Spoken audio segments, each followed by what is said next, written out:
Bien sûr, oui. Donc, je pense qu'il viendrait à l'idée de personne d'aller voir un podologue qui n'aurait travaillé que sur des planches anatomiques sans jamais avoir vu un vrai pied. Bon, mais on est dans cette situation-là où des gens peuvent discerner pendant toute la journée sur la planète Vénus ou je ne sais quel astéroïde et en même temps ne l'ont jamais vu dans la réalité.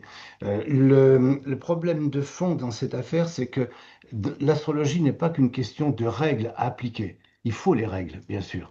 Donc, on ne réinvente pas l'astrologie pour ne pas avoir à l'étudier. Donc, il faut des règles. Mais en revanche, il y a quelque chose de plus euh, qui intervient et qui est d'ordre, je dirais, presque chamanique. Voilà. Et ce quelque chose de plus, ça intervient quand on a réellement médité sur le ciel.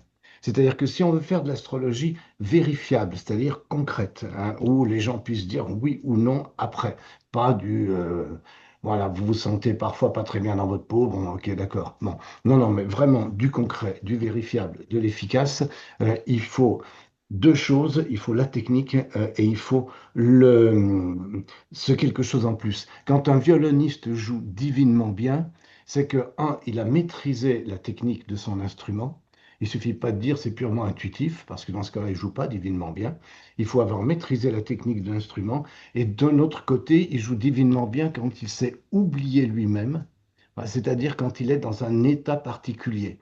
Si à ce moment-là, il se dit qu'est-ce que je suis bon aujourd'hui, il faut que ça continue, c'est mort. Il retombe dans la médiocrité, dans la banalité. William Lilly, c'est un astrologue donc du XVIIe. William Lilly disait à propos d'un thème, la sagesse et l'art me permirent de dire. L'art, c'est la technique, hein. Art, artisan, c'est la même chose à l'époque. L'art, c'est la technique. La sagesse, dans sa tête, c'est un mot biblique, la Sophia. Et la Sophia, c'est une inspiration qui vient d'en haut. C'est-à-dire que la jonction entre la technique et une inspiration qui vient d'en haut fait l'astrologue.